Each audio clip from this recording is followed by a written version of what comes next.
Good morning everyone, welcome back to GK today. I hope आप सब बिल्कुल ठीक होंगे और आज हम डिस्कस करेंगे 19 मई के सबसे मोस्ट इम्पॉर्टेंट करंट अफेयर्स। चलिए अपना सेशन हम स्टार्ट करते हैं।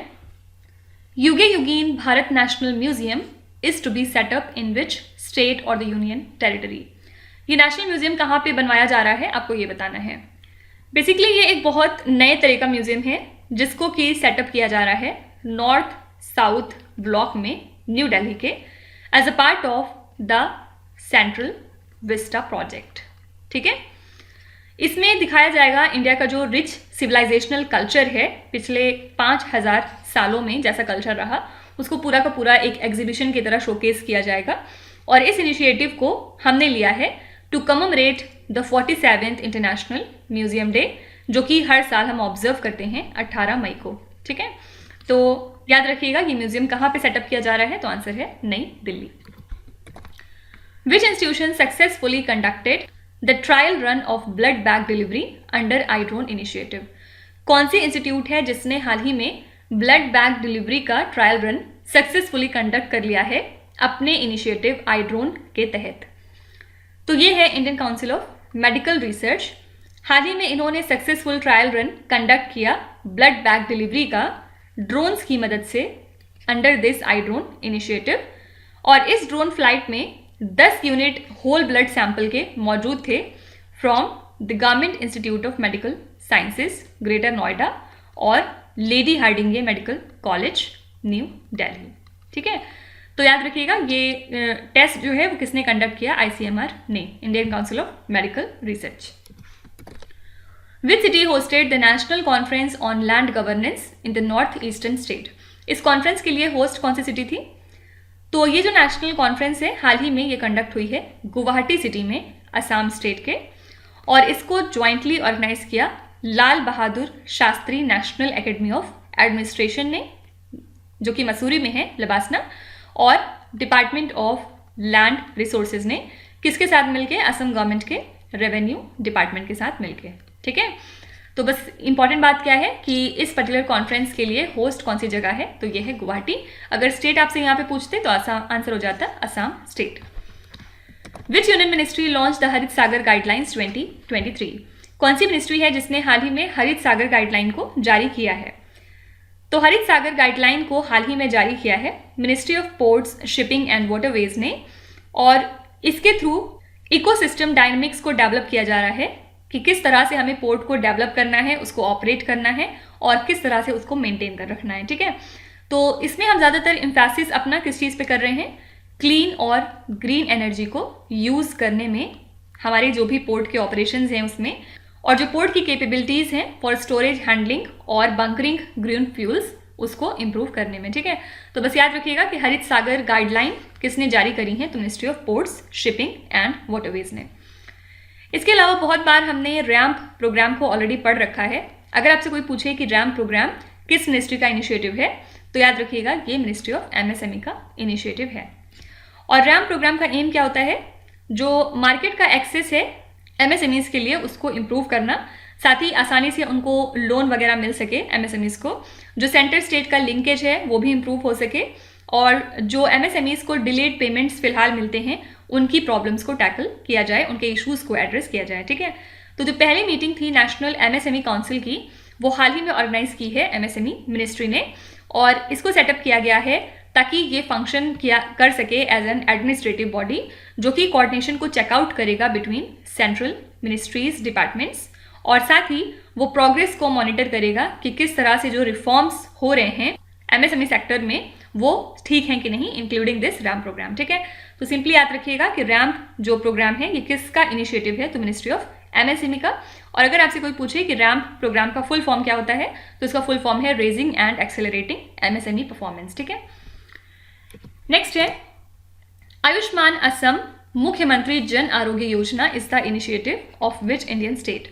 ये किस पर्टिकुलर स्टेट का इनिशिएटिव है आपको ये बताना है। तो नाम से ही समझ में आ रहा है ये असम का इनिशिएटिव है जिसको हाल ही में असम गवर्नमेंट ने लॉन्च किया है, और ये एक तरीका आप कह सकते हैं कि family floater health assurance scheme है, जिसका काम क्या है?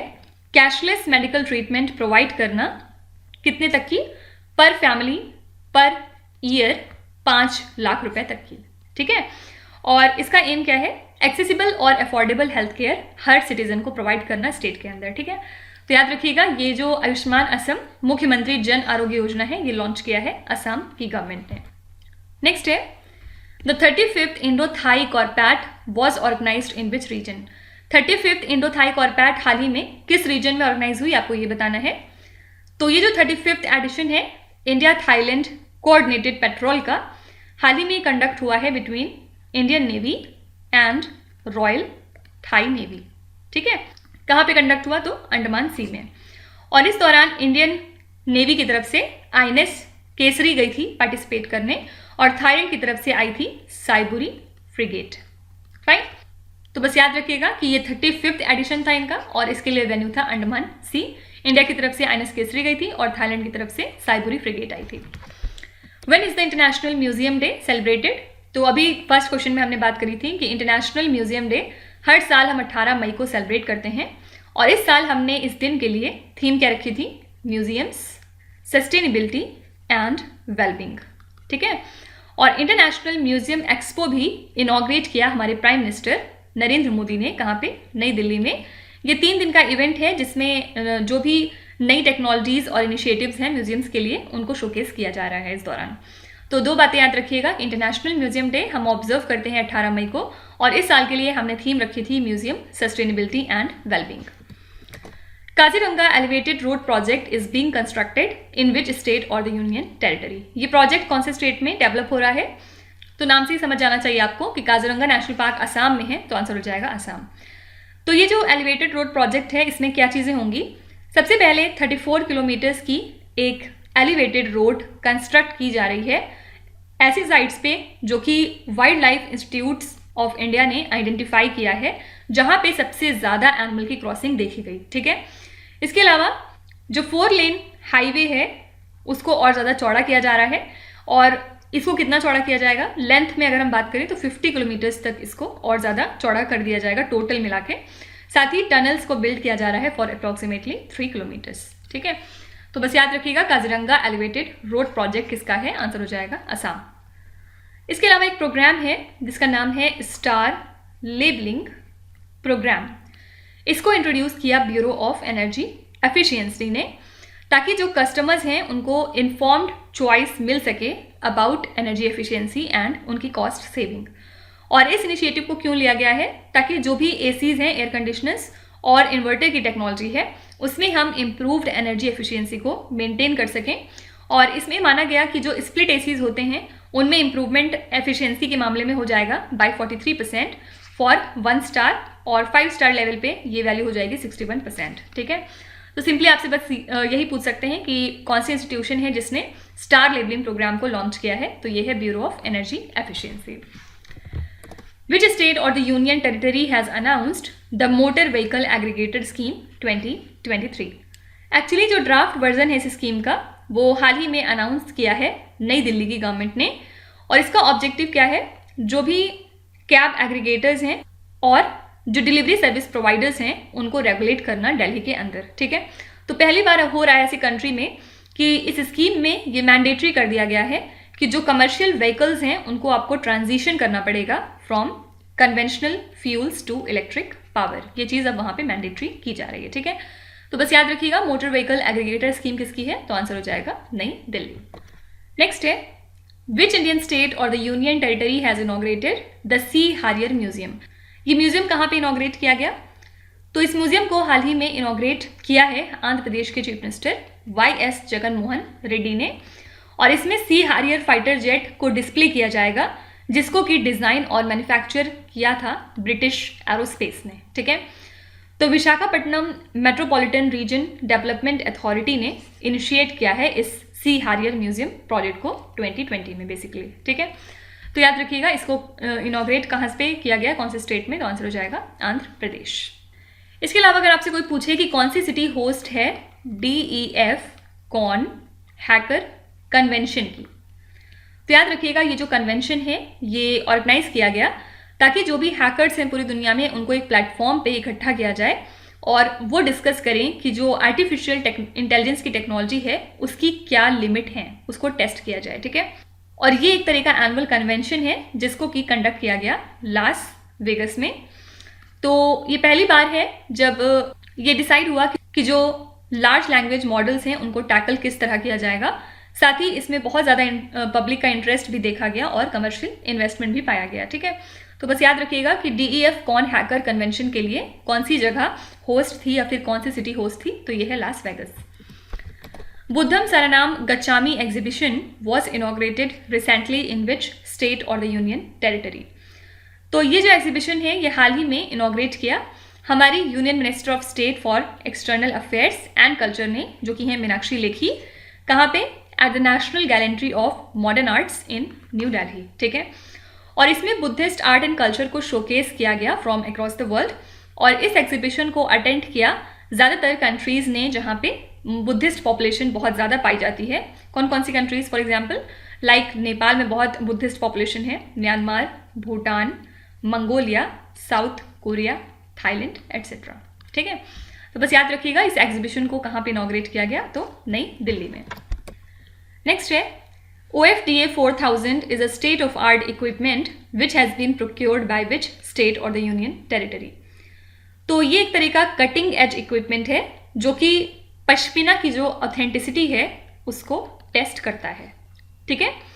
और हाल ही में इसको प्रोक्योर किया है हैंडीक्राफ्ट एंड हैंडलूम डिपार्टमेंट ने जम्मू एंड कश्मीर के। तो इस इक्विपमेंट की मदद से 4000 फाइबर से भी ज़्यादा फाइबर को आप 1 मिनट के अंदर अंदर टेस्ट कर सकते हैं और फाइबर की जो कैरेक्टरिस्टिक है उसको पता लगा सकते हैं, ठीक है। तो बस याद रखिएगा ये एक स्टेट ऑफ आर्ट इक्विपमेंट है जिसको कि हाल ही में खरीदा है जम्मू एंड कश्मीर की गवर्नमेंट ने।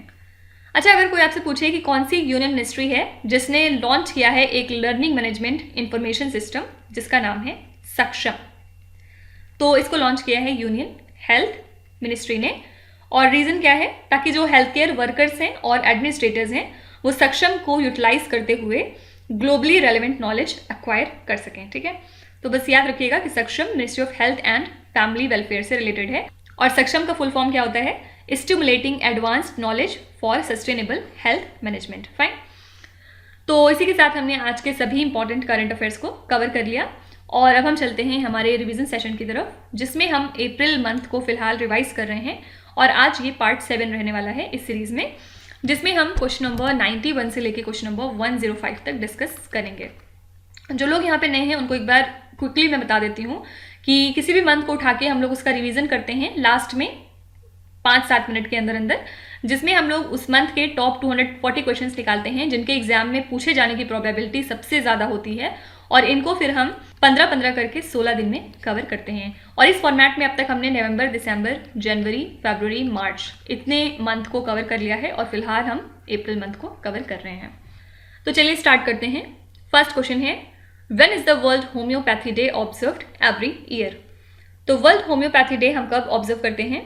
इसको हर साल हम 10 अप्रैल को ऑब्जर्व करते हैं ताकि हम होम्योपैथी को ट्रिब्यूट पे कर सकें, साथ ही जो उसका कंट्रीब्यूशन है वर्ल्ड ऑफ मेडिसिन में उसको रिकॉग्नाइज कर सकें।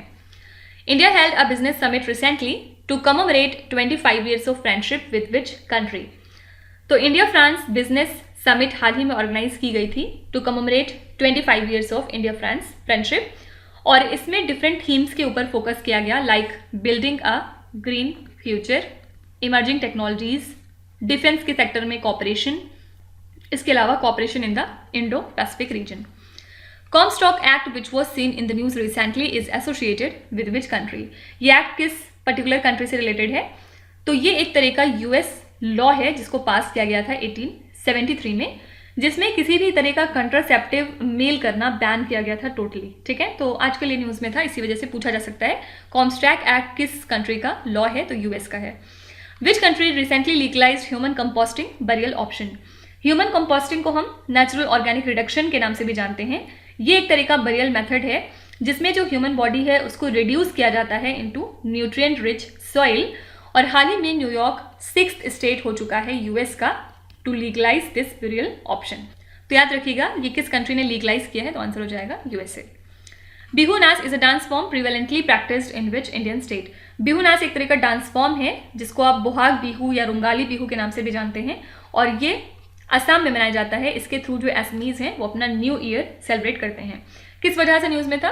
क्योंकि जो स्टेट गवर्नमेंट ऑफ असम है उन्होंने 11,140 आर्टिस्ट को पूरे असम के डिफरेंट डिस्ट्रिक्ट से निकाला था, जिन्होंने एक साथ मिल के बिहू डांस को परफॉर्म किया गुवाहाटी के सरू सजाई स्टेडियम में एक Guinness world of record create करने के लिए। ठीक है।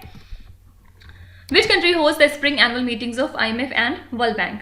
तो ये जो स्प्रिंग एनुअल मीटिंग्स थी ये हुई है IMF के हेडक्वार्टर्स में इन वॉशिंगटन DC। आंसर हो जाएगा USA।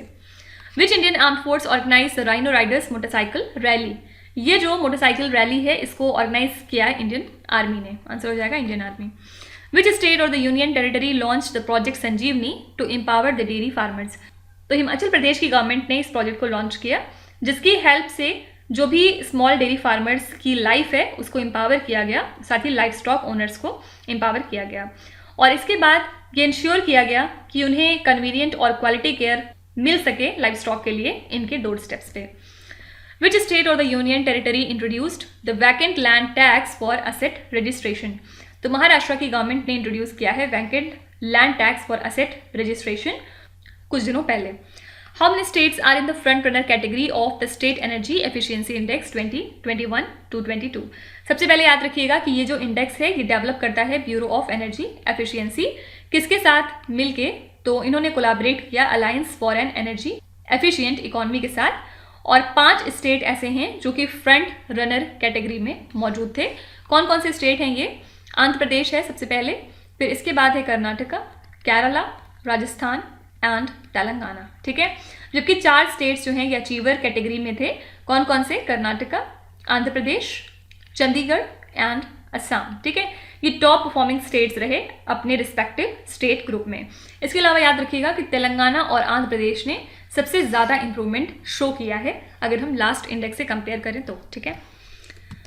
Milius is a guided missile destroyer of which countries navy? तो ये जो मिलियस है ये गाइडेड मिसाइल डिस्ट्रॉयर है US नेवी की, और हाल ही में इन्होंने इसका ऑपरेशन कंडक्ट किया है to assert the navigational right and freedom in the South China Sea. ठीक है। India highlighted the significance of UN CLOS along with which country? सबसे पहले UN क्लॉज का फुल फॉर्म क्या होता है? United Nations Convention on the Law of the C.